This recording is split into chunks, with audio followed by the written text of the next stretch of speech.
Today on Bearing Scars, Nobel Peace Prize nominee and one of Time Magazine's 100 most influential people in the world, Desmond Meade.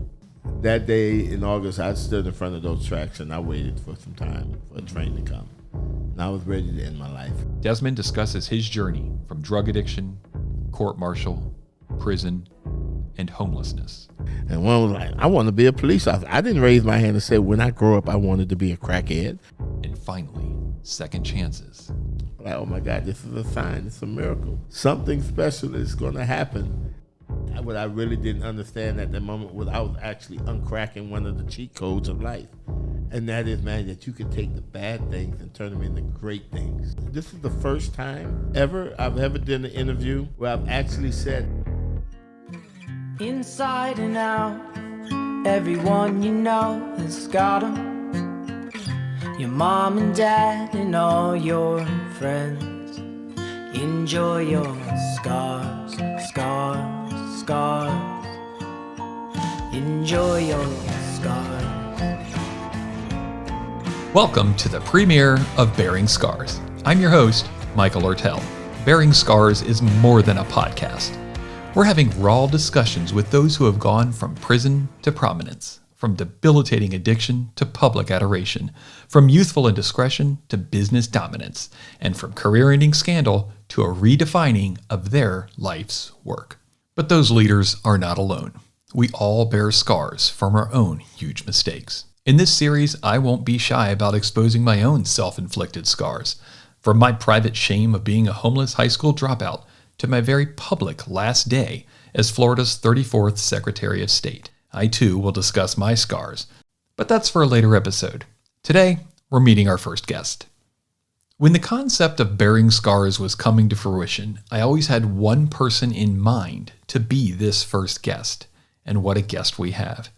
You may not have heard of Desmond Meade, but after today, you will have met a Nobel Peace Prize nominee, one of Time Magazine's 100 most influential people in the world, and who, as president and executive director of the Florida Rights Restoration Coalition, was the architect of a constitutional amendment to create a clear pathway for the restoration of voting rights for more than 1.4 million people. But just 20 years ago, Desmond Meade was on a different pathway, being another statistic. He was a drug addict, had been court-martialed out of the Army, had spent time behind bars, and found himself homeless, wandering the streets, and was in the depths of despair. His despair led him to make a choice one late evening in 2005. He was going to end it all, or begin it all again. Today we'll hear the story of a man I have known and respected for more than a decade. Today we meet Desmond Meade.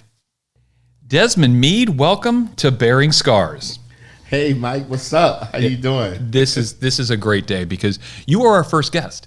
And you're our first, wow. I know, you're our first guest for a reason, because when we were coming up with the concept of Bearing Scars, the one person that came in mind was Desmond Meade. Oh. Well, I don't know if this means you set the bar high or you set it low. All I'm saying is every single guest from here on in is using you as their barometer for greatness. They're going to have to bring it then. They are going to have to bring it. This first episode is going to be the bomb. It is going to be the bomb diggity, as the kids nowadays say, which I don't think they say anymore. They don't. So we're going to start how we're going to start every single episode, which is by asking our guest, what did you want to be when you grew up? Oh, man, that was easy. You know, I tell folks all the time, man, when I was a little kid, I wanted to grow up to be one out of two things. Either an attorney, because my mom had me looking at the old Perry Mason shows, or a pilot, because there was just something that was so cool and swaggish about being a pilot. And what did as you're a kid, your mom, how did she help to guide you to get one of those two things? Well, you know, I don't think I've ever I don't recall sitting down on my mom's lap and saying, hey, Mom, you know, when I grow up, I want to be a lawyer or I want to be a pilot. But the one thing that my mom did do that contributed to any success I've had in life and to prepare me to be anything I wanted to be was that she believed in knowledge. She believed in reading She believes that, that once you read something or once you learn something, no one could ever take that away from you. And so probably the most pivotal thing she did was when I was in elementary, she enrolled me into the weekly reader program. Now, the old timers will probably know about that, right? Totally remember the weekly reader program. And so I'm a Nerds Unite. That's yes, right. Yes, right? Yeah. And so I was a big man. Let me tell you, my favorite books to get were Encyclopedia Brown, because this little kid used to solve all these major mysteries in this small town. But every week I got a book. It came like clockwork. And let me tell you, she got me into the habit of always reading. And it was so bad that I could not even use the restroom without reading. Right. I had to have something in my hand to read while using the restroom. And so I gained a wealth of knowledge, didn't even realize what was happening at the time. But reading was extremely fun to me, and it helped expand my horizons. Encyclopedia Brown, I had so we're about the same age. You're a couple years older than me. But I had every okay. single one of those Scholastic Encyclopedia Brown Yes. books. Because, look at me. I had I look everyone. like him. I look No, like that kid. you, Right. So we could probably go back and talk about No, for Encyclopedia real. Brown nerd history for... Yes. Oh, my God. I had every single one. That's awesome. Every single and so the funny thing is, for someone who is such a reader like you, is that you're self-taught. When you're at home and you're in your bedroom, you're just sitting there reading yourself. Yes. And so you're self-taught, which is interesting, because that's, as we move forward to your successful years, that's what you did. That entrepreneurial spirit to be self-taught, reading your books at home. As you're going through school, what cliques were you in? Well, in elementary, I think I was solo. Right. Like I said, I was into books big time. Probably even slightly in junior high as well. But when I got to high school, that's when the struggle started, right? Because I had competing cliques, right? I had the nerd clique and I had the jock clique, because I played football and I wrestled, and I shortchanged myself. I don't know. I'm trying to think if I talked about that in my book I wrote a while back. And what the name of the book? The Let My People Vote. Let My People Let Vote, My and that's People available Vote. right now on Amazon.com. Right now on Amazon.com. And anyone comes down here to the headquarters, you'll sign it for them if they wish. But I right. definitely will, after they read it, though. Well, they have to read it, right? They have to read it. I'm going to quiz them. If they give a book report, then they get to gotcha. But yeah, that was a struggle for me, because I wanted to be the jock or the cool kid, but then I also was fascinated with education and learning and reading and knowledge and a critical thinking. That was really what made my blood flow. But it seemed like all of the jocks were the ones that was having fun. That was having fun in school, and so I would dumb myself down. I, subconsciously did not try as hard, because I think part of it is because I didn't want to seem as nerdy, so I could fit in with all of the cool kids. What? So you're a big fella. What position did you play? Oh man, let me tell you, I played a lot of positions. One of the first positions that I played was in the offensive line, but then makes sense. Yeah. Then this is a guy named Brian Bosworth. I was a huge fan. Ended up playing defensive line and middle linebacker. Well, middle linebacker is the captain of the defense. Basically, is the one who is calling the plays and guiding everybody around. I got a fun story. Talk about it. So when I was in middle school, I started playing football. We had a little conflict there because my dad was a preacher. When you're a son of a preacher, you have to attend all of the church services. And he just so happened to have a church that had about a gazillion services throughout the week. And on Fridays, when there's normally a game day, that's youth Bible study, right? And so I have to go to youth services. And the conflict was that he was okay with me playing football, but I could not miss church for a football game. And most of our games was on a Friday. And so I didn't know what else to tell the coach, so I made up a story, and I told him I was Jewish. That's amazing. I told him, I said, listen, because I remember sundown to sundown. Yeah. Sammy Davis Jr. was right. Jewish, so I told him, listen, I'm Jewish, so I can't, because of religious I don't know why I just didn't say religious and I'm a Christian, whatever. No, I just told them I was Jewish. So you're a smart kid. Oh, yeah. And you're doing all the right things. Yeah. Then you join the football, you graduate from high school, you join the military to go be a helicopter mechanic. We'll talk about the military just a little bit. And that's where the knuckleheaded stuff starts, right? Oh, no, it started in school. Okay. It started in school. Let's back up. Where did knuckleheaded really start? In school. And like, I used to tell folks that, when I was a little kid, I wanted to be a lawyer and I wanted to be a pilot, right?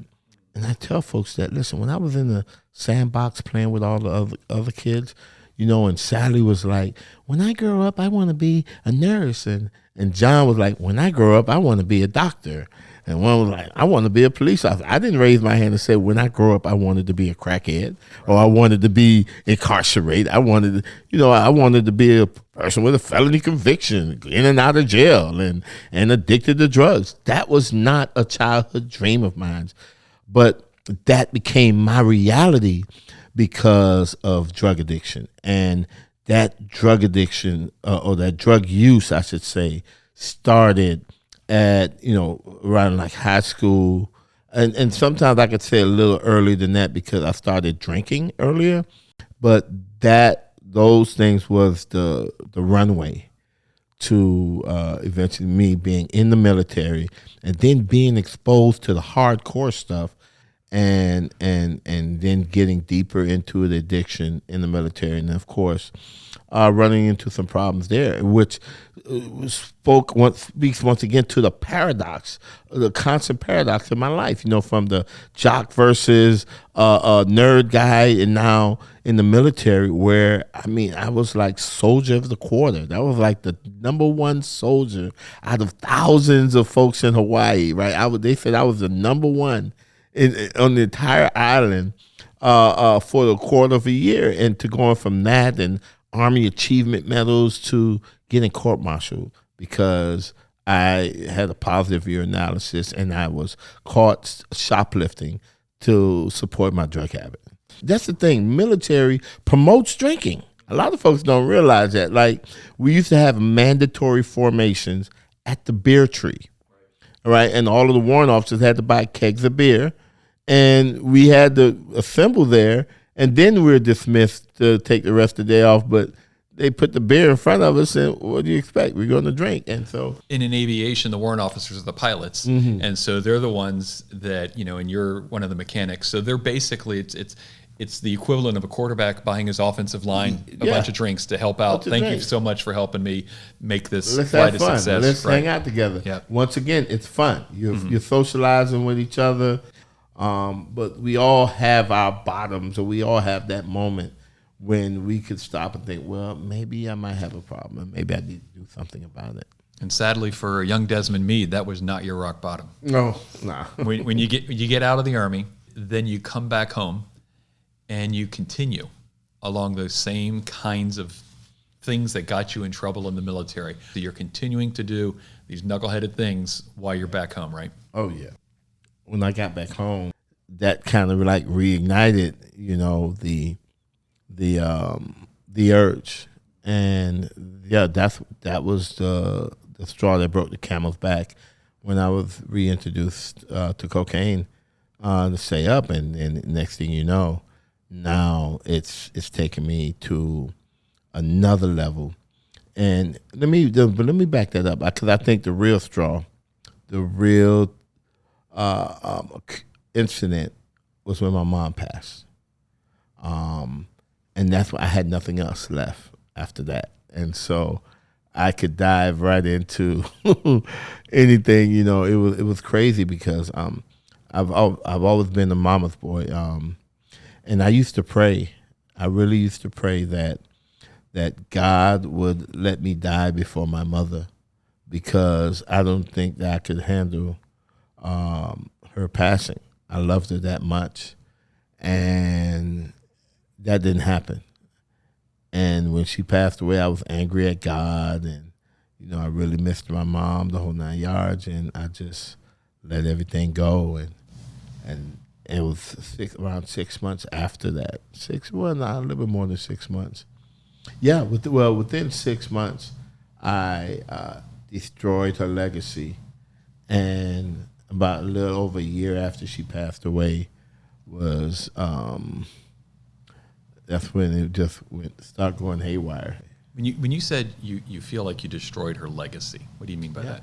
Well, listen, what do we want? Everyday citizens here, man. We want to be able to leave something for our kids. We want to be able to buy a home, right, and build memories in that home for our children, and have that home passed down to them, and then they could pass it down to their children, and that we could live comfortably. Mm-hmm. And my mother, she struggled. She worked as a waitress and as a housekeeper, and she drove herself or worked herself to the ground, to the grave, so I could have a roof over my head, so I could have clothes on my back and food in my stomach. Mm-hmm. And after she passed away, the house that she worked so hard for, I lost in 6 months, and I totally destroyed it. I ripped out all of the wiring. I ripped out any kind of thing that I can sell. In my book, I wrote about how the back wall of my mom's house was a bunch of jalousies windows, right? Mm-hmm. And they were all aluminum. You can sell it, and I just totally dismantled the whole thing to where I didn't have a back wall anymore in my mom's house. So now it looked like the house was a stage, and the outside was where the audience sat. And so I guess in a sense I was a rock star because I did it for crack cocaine. And, right. But I remember that. And selling whatever I could out of the house to where it just came a shell of what she had built and what was supposed to be part of her legacy that was passed down to me and then her grandchildren. Mm-hmm. And I totally destroyed that because of drug addiction. But then you woke up. You were homeless.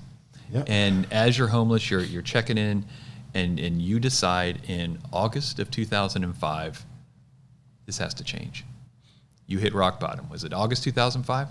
Well, August in 2005 is when I hit rock bottom. Mm-hmm. I think it took a couple of months after that for me to actually get to that level. I wasn't there yet. Mm-hmm. All I know was that day in August, I stood in front of those tracks and I waited for some time for a train to come.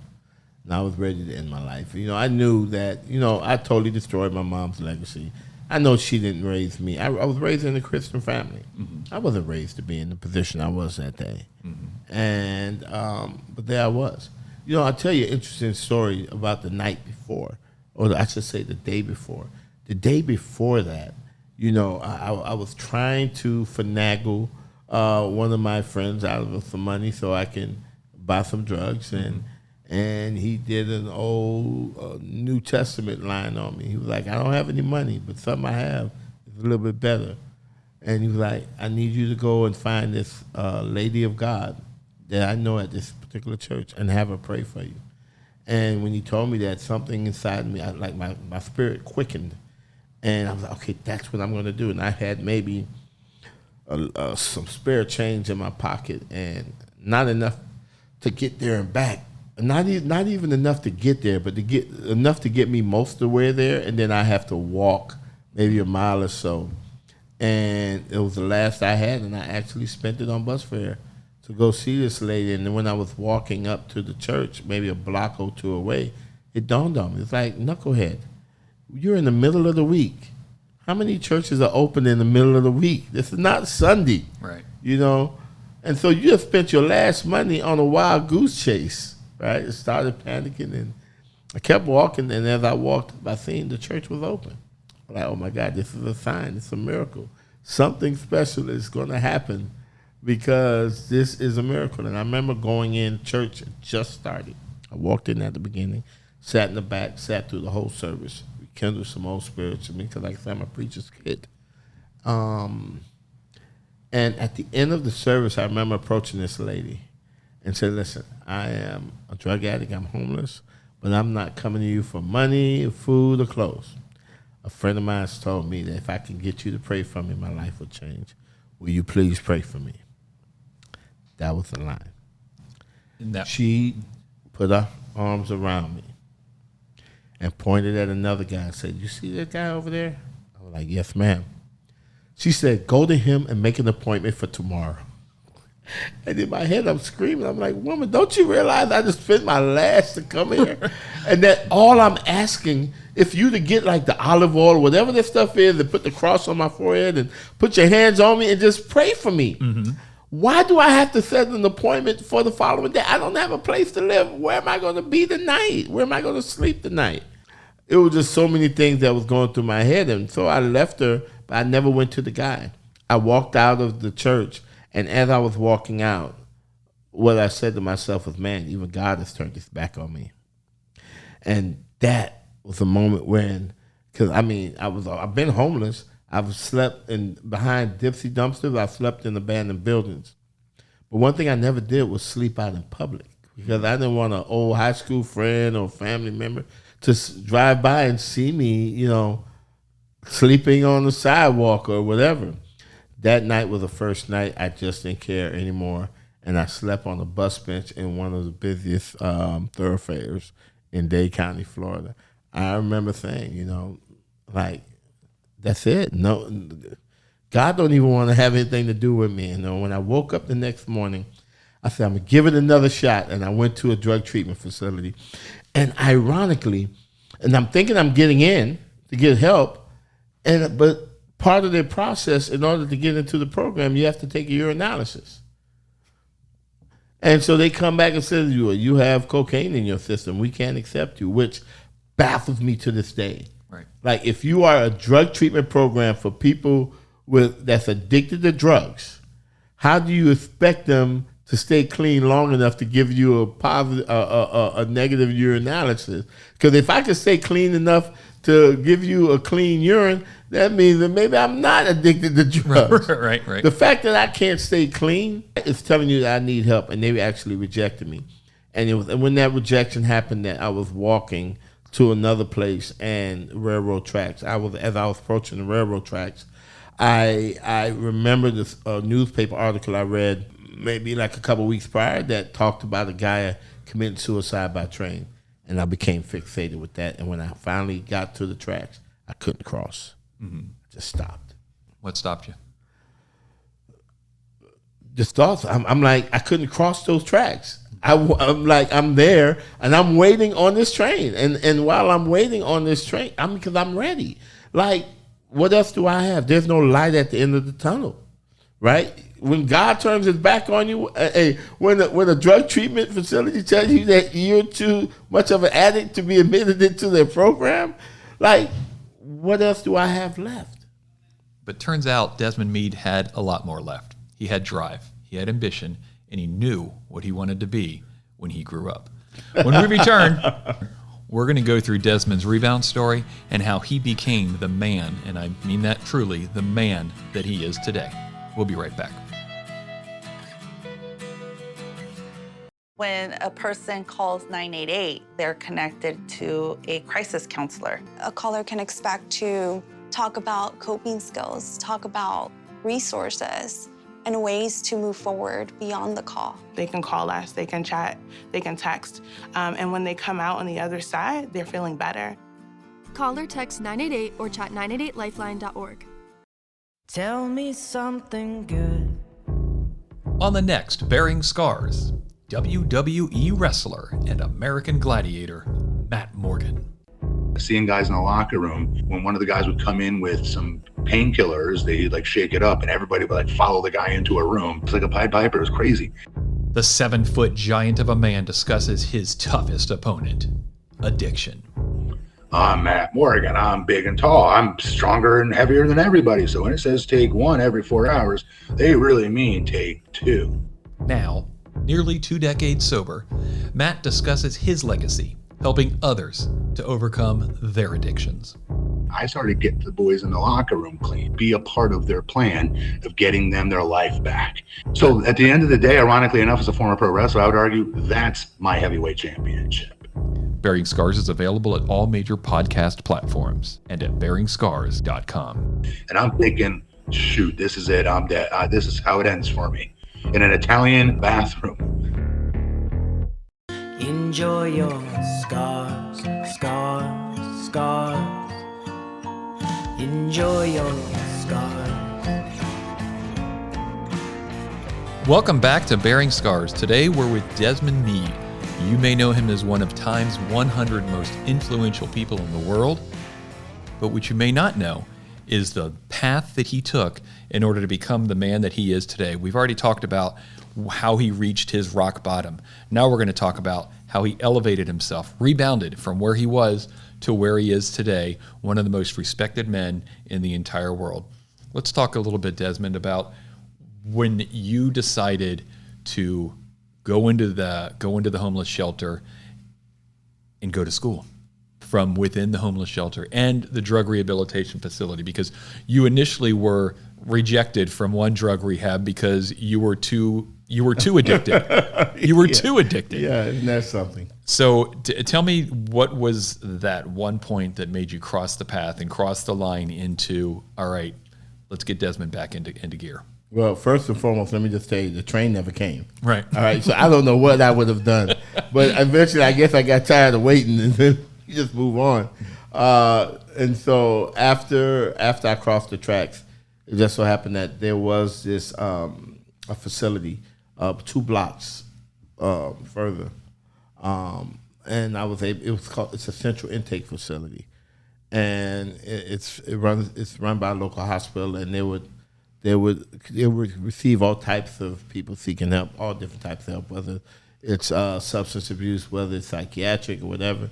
And they serve as a clearinghouse, and they would do an assessment and then try to place people in appropriate institutions. And so I was actually able to get placed into a drug treatment program, in-house treatment program, that lasted about 4 months.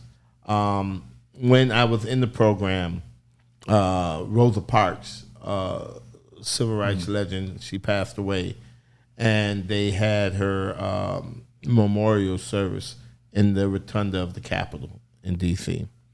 And I just so happened to be in the room looking at the broadcast of it while I was in treatment.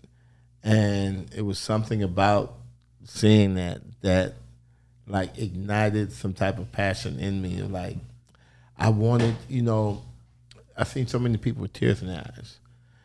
And let me jump back because and just to show you the significance of that moment was that when I initially crossed those railroad tracks, I did stop for a second and look back at those tracks. And I'd ask myself, Desmond, if that train would have came and you jumped in front of it and it killed you, how many people would come to your funeral? And the initial answer was that nobody, right? Because I'm a homeless guy on the street. I don't know if I even had an idea or whatever. I'd probably been buried in a pauper's grave. And so I was like, well, I don't like that. So I'm going to change the scenario. And I created a scenario of, okay, you killed by the train, but the Miami Herald, which is a local paper, have your picture on the front page, top of the fold, Desmond killed by train. Now, how many people would come? And I thought long and hard, and I only came up with 4 people. And out of those 4, maybe 2 would have shed a tear. And that was a very humbling thought. And I had took that thought with me into drug treatment. And there I was sitting, watching Rosa Parks' memorial service and seeing like thousands of people with tears in their eyes. And something hit me then. It was like I jumped up and I started screaming at the television. Like, that's what I want. I want to be remembered. I started planning my funeral, and I wanted my funeral where the Dolphins played. I'm trying to think where I'm going to have my funeral. I want to have it at Dolphin Stadium. Like, I want chairs on the field, standing room only, not a dry eye in the house.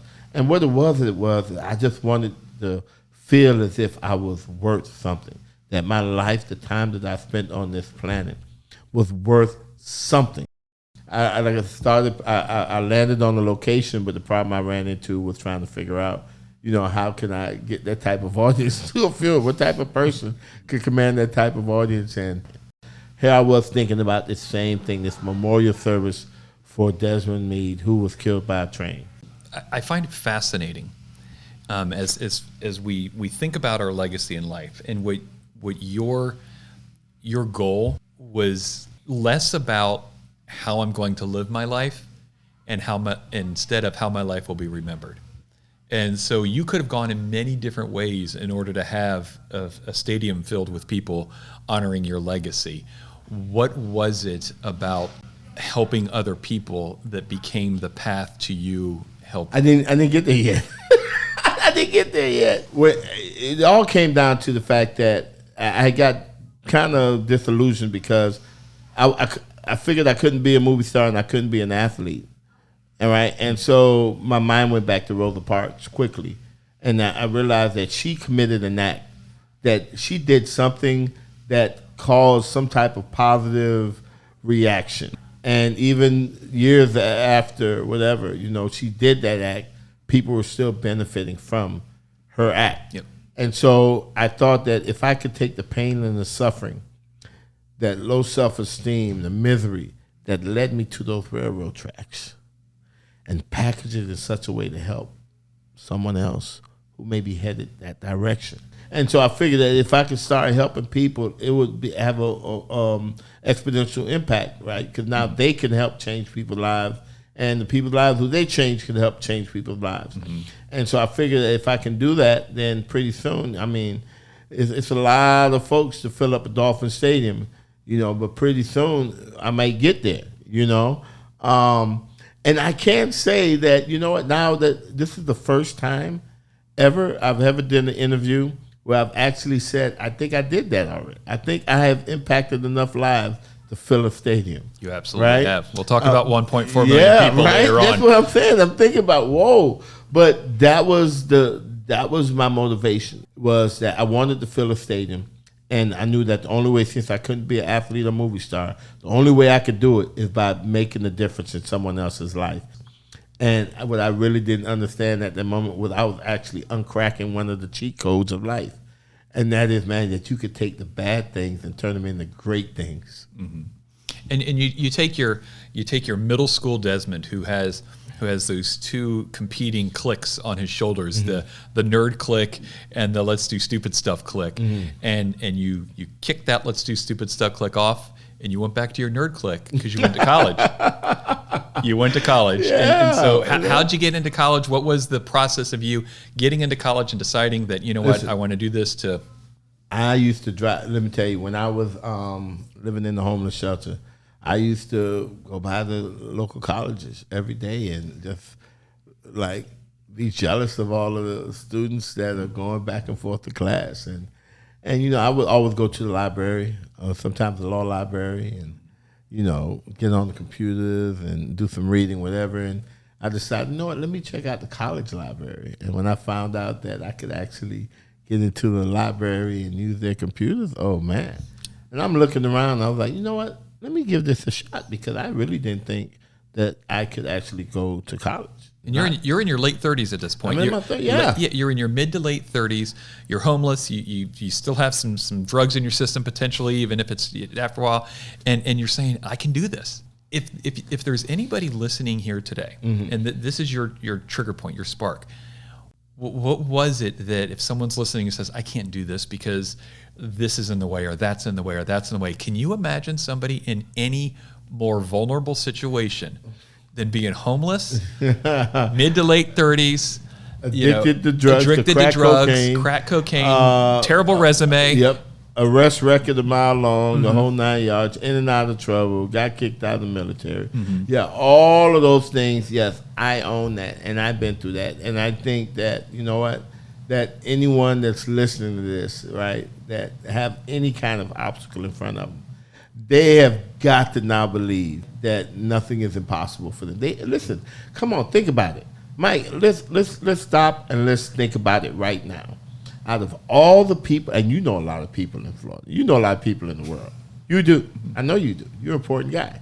And out of all the folks that you know, how many people can you say you've met that has been named one of the 100 most influential people in the world, a MacArthur Genius Fellow, Floridian of the Year, and nominated for a Nobel Peace Prize? How many people can you say you know that has all of those things? And think about that. Think about all the folks who in life have started on third base, and you hit the home run with 2 strikes against you.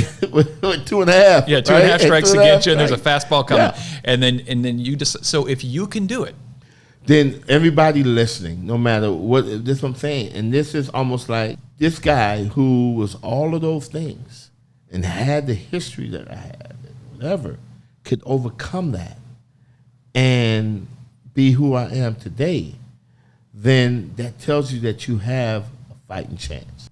and you're not the only one. You're not the only You are one. not- You are not alone. And Desmond, you're not alone.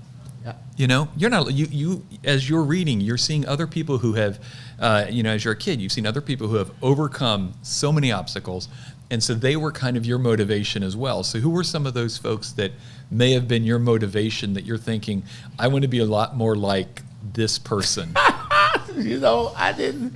So, you would think that I had that, but I'll be totally honest with you, I didn't. What was let me tell you what my focal point was on. Very simple formula. If you take care of God's business, he takes care of yours, and he does a much better job than you could do. Mm-hmm. And I figured out early on what God's business was for me. That is a pivotal question in life. Like, who am I? Why am I even here on this earth? I think we ask ourselves that, and that's a mystery, but our life begins the day we find out why we're here, our purpose, right? And for me, it was so simple. It was a simple equation. How can I continue doing God's work? Or how could I do things every day to make the world a better place? Now, let me tell you, when I was in drug treatment, I would get on my knees and I would do what I now know as the Solomon's Prayer, where I prayed for my enemies, right? And I prayed that they got to experience the love and protection that I've experienced from my higher power, who I choose to call God. And then I prayed for my family so that they'll be safe. And then I prayed for the wisdom. I prayed for the knowledge and the discernment to continue to do God's work. And I tell folks today, I would be in a room full of strangers and I could tell them, I said, listen, when I was on my knees praying, I was praying for you because I love you. And you may find that strange because how could I say I love someone who I never met? It was because my experiences that led me to the railroad tracks have developed in me a profound understanding and respect for our shared humanity. The ultimate cheat code for love is wanting for your neighbor what you want for yourself. And that was my inspiration. That was my focus. That was what drove me. Yeah. And so you're at Miami-Dade College. You graduate, and not only do you graduate pretty high honors, right? Yeah. How high honors? Yeah. Like real high. Yeah. Real high. And then from there, you decide, I'm 5-year-old Desmond. I'm going to go get a law degree. Yeah. And let me tell you, it started with after I got my associates, I was like, you know what? Let me pursue a bachelor's now. Mm-hmm. And so I decided to say, you know what? Let me get public safety management with a concentration in criminal justice. Because I figured I had a lot of experience getting arrested and appearing before judges and going to prison. That's going to help me succeed in the classroom. You know what? It did.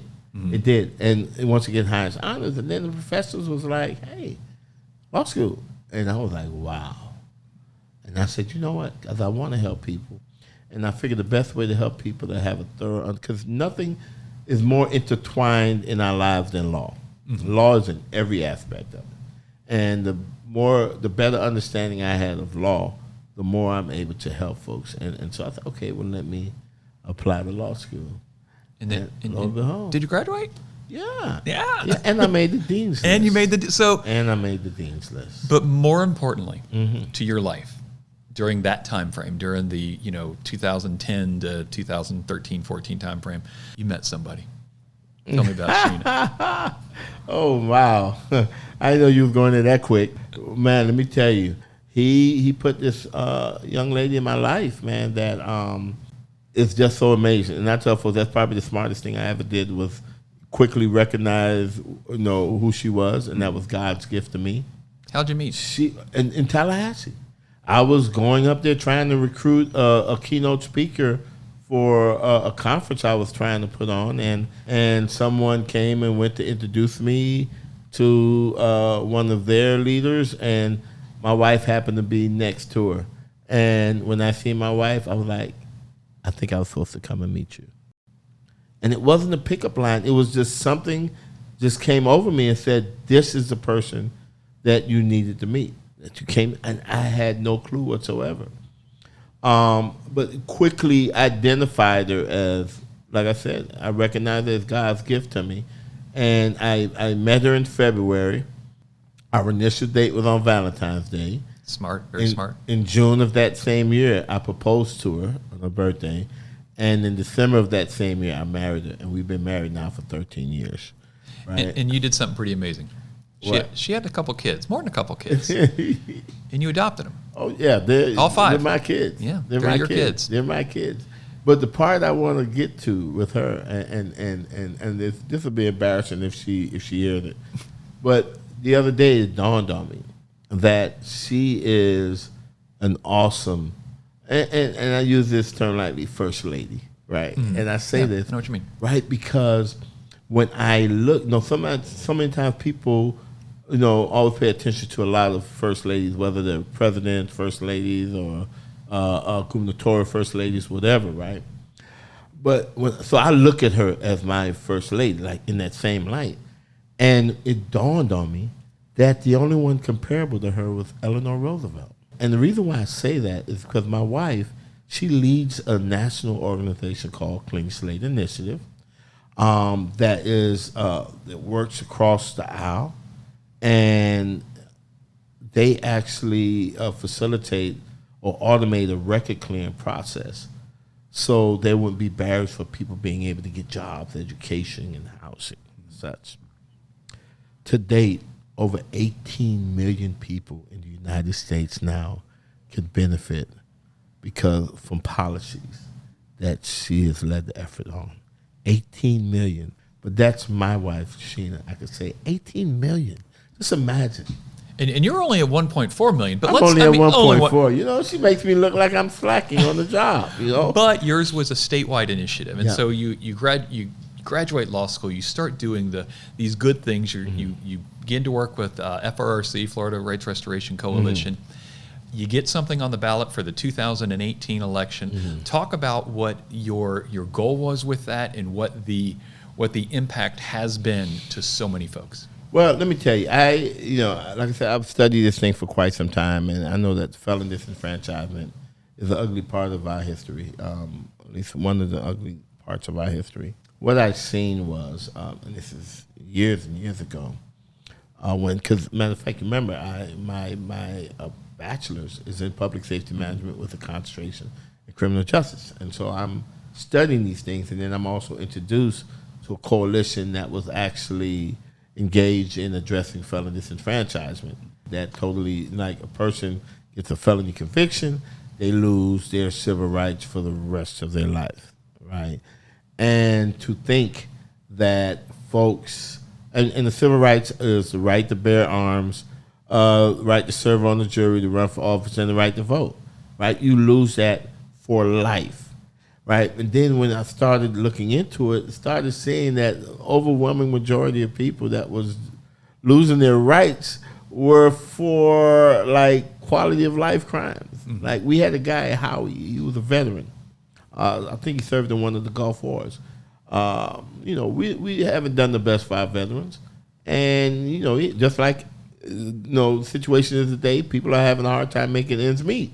Right, and he wrote a bad check at a grocery store because he wanted to get food to eat, and he lost his rights. For over 30 years, he's been trying to get his rights back, but because he bounced a check and the amount made it a felony, here he had a guy who put his life on the line for our country, for our democracy, now losing the right to bear arms, losing the right to vote, right? And being told that his voice doesn't matter anymore in our democracy simply because he made a mistake. That just didn't sit right with me, to know that, in Florida, and this is a true story, a guy in Broward County on Valentine's Day, rather than giving his girlfriend a dozen roses, he decides to get 12 red balloons, and he releases them in the air. And a law enforcement officer seen him and promptly arrested him. It's a felony. It's a third-degree felony for releasing helium balloons in the air. Third-degree felony for catching a lobster with tail is too short. Third-degree felony for trespassing on a construction site. Disturbing turtle nesting eggs. You're out there on the beach in Brevard County, and you happen to kick the sand around and you mess up some turtle nesting eggs. That's a third-degree felony. And at the time, the state of Florida says because you did that one thing, you no longer have the right to bear arms. You no longer can protect your family. You no longer have the right to have a voice to say how your government is ran.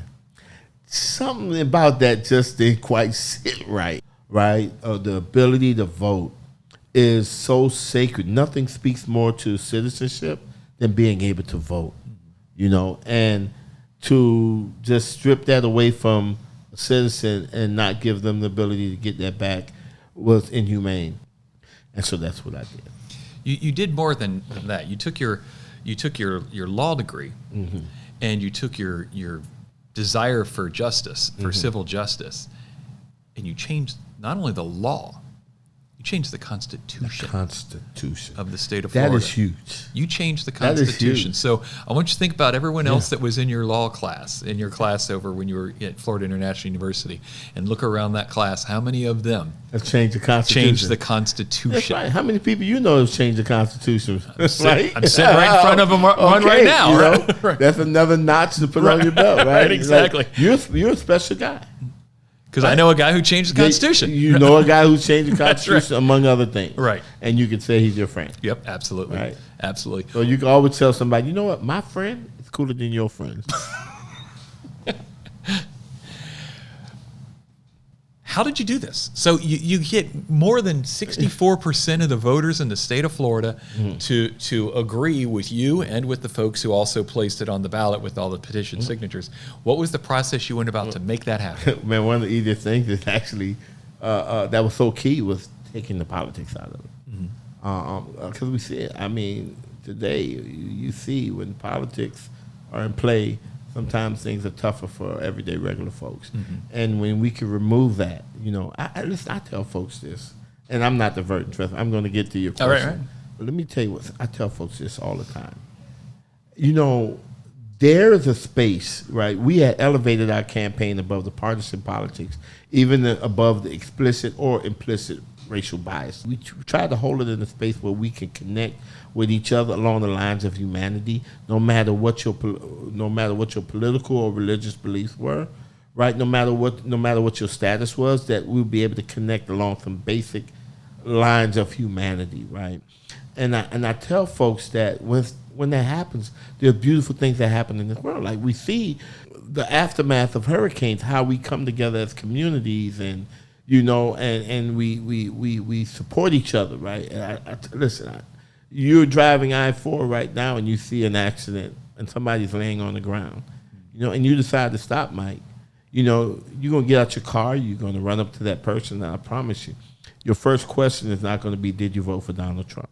Right. Right? Or what's your immigration status or what's your sexual identity? Your first questions are going to be along the lines of, are you okay or how can I help? Right? And then what I tell people, it's in those moments, the things that divide us fade away and all we see is another human being that needs help. It's in those moments that we're great as a community, that we're great as a state, that we're great as a country. And I tell folks that politicians can't make America great again. It's the people that make America great again. How we interact with each other and how we come to each other's aid, right, in the times of calamity, in the times, of stress, when condos collapse or, when floods happen. We could care less about that. We've seen cases in which we were even willing to risk our own lives to save the life of someone who we don't even know. And so if we're willing to engage in that ultimate act of love, which is the willingness to give your life for another, that's the ultimate act of love. If we're willing to do that for people that we don't know, then why do we let these labels divide us? And so it was in that frame of mind that we engaged in that campaign. And it was around love. Simple question. Do you have anybody who you love who's ever made a mistake? And do they deserve a second chance? That point blank, right? And it wasn't about whether they're Democrat, Republican, or whatever, Green Party or Tea Party or whatever kind of party. That was totally irrelevant. What was relevant was that it was someone, a human being, that made a mistake, right? And that put us all in that same bucket right there because we all made mistakes. And then the other relevant piece is that when the debt is paid, it's paid. Like, you know, when they serve their time, let them move on. And let me tell you, overwhelming, more people agree with that than to decide who our governor was that year. We had over 5.1 million people say yes to Amendment 4, say yes to second chances. And that was primarily because it was about people who we loved and whether or not they deserved an opportunity to be a part of our society. Desmond, what are you doing now? What are you doing now in 2026 and beyond? Listen, I tell folks that there are two things that's very important for me. One is fulfilling the promise of Amendment 4, right? And when the people of Florida spoke, we were committed in saying that every one of the 1.4 million people that should have benefited from Amendment 4 will one day be able to do so. When we passed Amendment 4, a Florida legislature defined completion of sentence to include the payment of outstanding legal financial obligations. And so we've been working in various ways to help folks through that process. Because we believe that, you know, when it comes to participating in the greatest act of citizenship, which is voting, you know, I don't think no one should be forced to choose between putting food on their table and being able to vote. You have veterans who are senior citizens. They're on a fixed income. You know, are they going to be able to pay the $2,000 that they owed from 30 years ago? We're working with the courts and getting the courts to waive those legal financial obligations or convert them to community service hours, right? And understanding that somebody might not be able to afford to pay that debt off, but they can work that debt off through community service. We're constantly recruiting attorneys to work with our folks to help them go through that process, pro bono, of course, and help them be able to get the clearance to be able to participate in our democracy.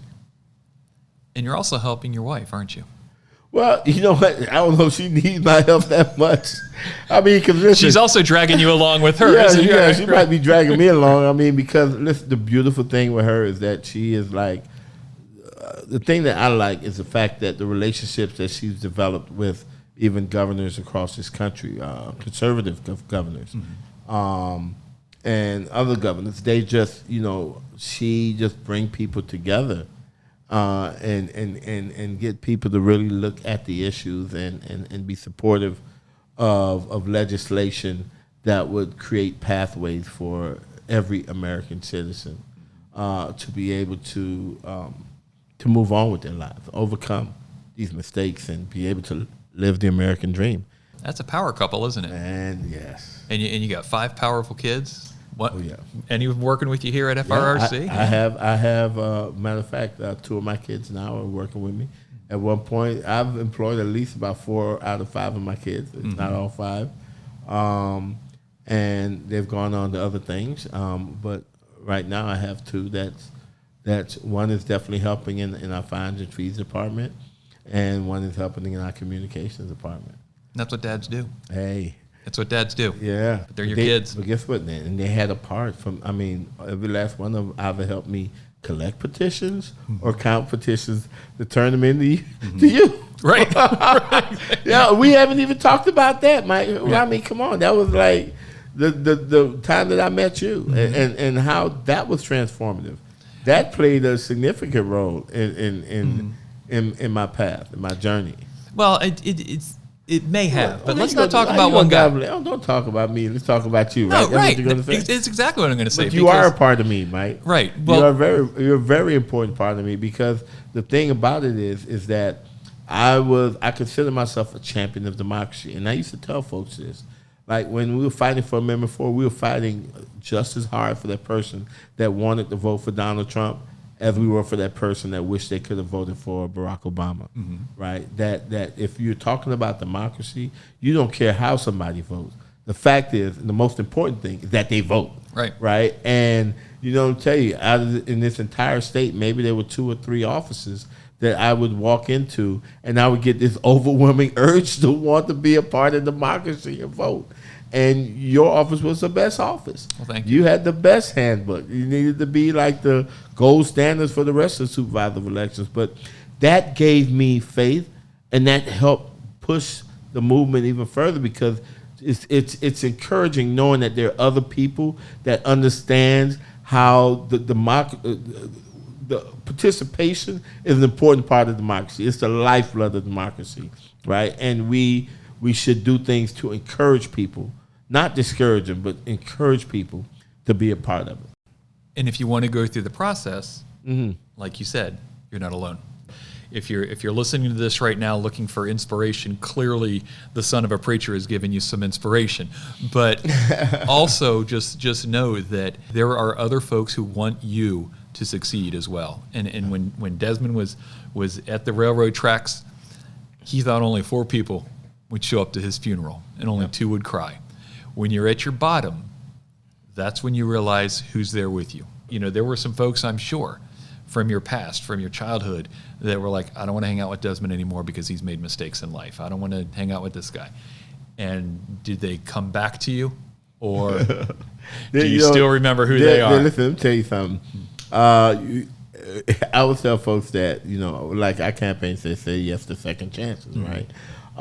Listen, if I'm expecting people to forgive me, who the heck am I not to forgive others, right? Let me tell you, and I remember getting into a discussion with a pastor a few weeks back when I was telling him that in the Bible, we've all said the Lord's Prayer, right? Our Father which art in heaven, hallowed be thy name. Now, what I told him was, in that prayer, there is one contractual element in there, right? And it's the part that says, and forgive us for our debts as we forgive our debtors, or forgive us for our trespassing as we forgive those who trespass against us. And in that exchange there, what it's basically saying is that, God, I want you to forgive me, but only if I'm willing to forgive others. Who am I not to believe in second chances for the person that has transgressed against me? You've talked a lot today about your faith. Oh, yes. And one of the things that we're going to ask every single one of our guests is what your 3 resilience routines are. Things that when times are down and you're not feeling good about yourself, calm you down if you're not in a good way. And I'm assuming faith is one of yours? Yeah, most definitely. Faith is one of it. And then, of course, I got my wife that is always there if I'm ever down, I remember she gave an interview one time, and she said one of the tricks to our relationships was the fact that we never wanted to quit on the same day. Mm-hmm. And so there were times when I would get weary, she was there to pick me up and quicken my spirit. And then the universe aligns itself. But at the core of it is a belief that we have this song in African American churches about the words are, I don't feel no ways tired, come too far from where I started from. Nobody told me that the road would be easy, but I don't believe that he's brought me this far to leave me, right? And just knowing, having that faith that, man, if I am doing the right thing, even though it may not seem like I'm getting results right now, and I may feel like giving up, don't. Just hold on. God has not brought you this far just to abandon you, right? He's brought you through a lot. He's brought us through a lot, and he's got a lot more to take us through. It's a lot more there for us. And so I get encouraged by that. And I hold on, and it works out. I remember when I was homeless, I remember this person that used to be a teacher was homeless, and she asked me a question one time. She said, Devin, when's the darkest part of the night?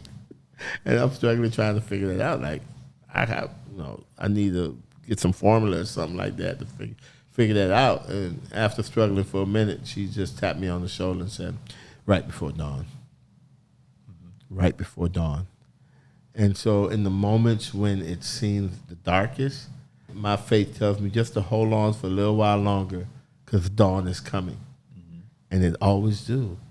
Dawn always comes. Desmond Meade, thank you very much for being part of Bearing Scars. How can folks get a hold of you? Listen, I am on all of the social media handles at Desmond Meade, and definitely my org, Florida Rights Restoration Coalition, www.floridarrc.com, floridarrc.com. Folks can go to our website, see how they can get involved. Because I think that I would say about at least 80% of your listeners is going to have a family member or friend who's made a mistake in their life at some point or another. You're off by about 20%. Yeah, 100%. Yeah. Everybody. Okay. Everybody has three things in their life that they're ashamed of. They just don't want anyone to find out about it. Wow. To absolutely check you out on any of those platforms, DesmondMeade.com also has links to all the places folks can get a hold of you. Yep. And they can always go back to the first episode. Right. They can always go back to episode number 1. Stick around for the feature we call Scar Tissue. This episode of Bearing Scars is sponsored by DSP Safety and Promotional Products. They're your one-stop shop for all your industrial, safety, and promotional product needs. CEO Scott Sturgill says, give us a try and you'll be a customer for life. Find them online at durablesafety.com. Tell me something good. On the next Bearing Scars, WWE wrestler and American gladiator Matt Morgan. Seeing guys in the locker room, when one of the guys would come in with some painkillers, they'd like shake it up and everybody would like follow the guy into a room. It's like a Pied Piper. It was crazy. The 7-foot giant of a man discusses his toughest opponent, addiction. I'm Matt Morgan. I'm big and tall. I'm stronger and heavier than everybody. So when it says take 1 every 4 hours, they really mean take 2. Now, nearly 2 decades sober, Matt discusses his legacy, helping others to overcome their addictions. I started getting the boys in the locker room clean, be a part of their plan of getting them their life back. So at the end of the day, ironically enough, as a former pro wrestler, I would argue that's my heavyweight championship. Bearing Scars is available at all major podcast platforms and at bearingscars.com. And I'm thinking, shoot, this is it. I'm dead. This is how it ends for me. In an Italian bathroom. Enjoy your scars, scars, scars. Enjoy your scars. Now we're going to discuss scar tissue. Scar tissue is what's left behind after you've bared your scars, overcome, and redefined your life's legacy. Desmond Meade is a perfect example of what this program is about. From his beginnings and all of the promise that he had as a child, to his own, as he fully admits, knuckleheaded mistakes, and beyond just knuckleheaded mistakes, where he found himself in prison, homeless, court-martialed from the military, and standing on those tracks. And yet this son of a preacher and a preacher's wife turned all that around and became an immense inspiration, not just for me personally, but for so many throughout the state of Florida, our nation, and the world. If your child, your friend, or yourself even, are going through a time in your life where you're feeling like there is nothing left, where you've reached the end, where you're going to jump on those tracks, I want you to think of Desmond Meade and the decision that he made. When I was at the depths of my own life, I called Desmond Meade, and he helped me get through it. In talking to Desmond, he told me that if there is anyone out there who feels as if they are at the position he was at, standing on those tracks, waiting for the end, but wanting to rebuild, give him a call. Give Desmond a call. Give me a call. Check out DesmondMeade.com. Check out Florida Rights Restoration Coalition. Call them. There are so many people who are going through what you may be going through today. You are not alone. We've all got this scar tissue. We're all bearing scars, and those on this program are here to help you get through it.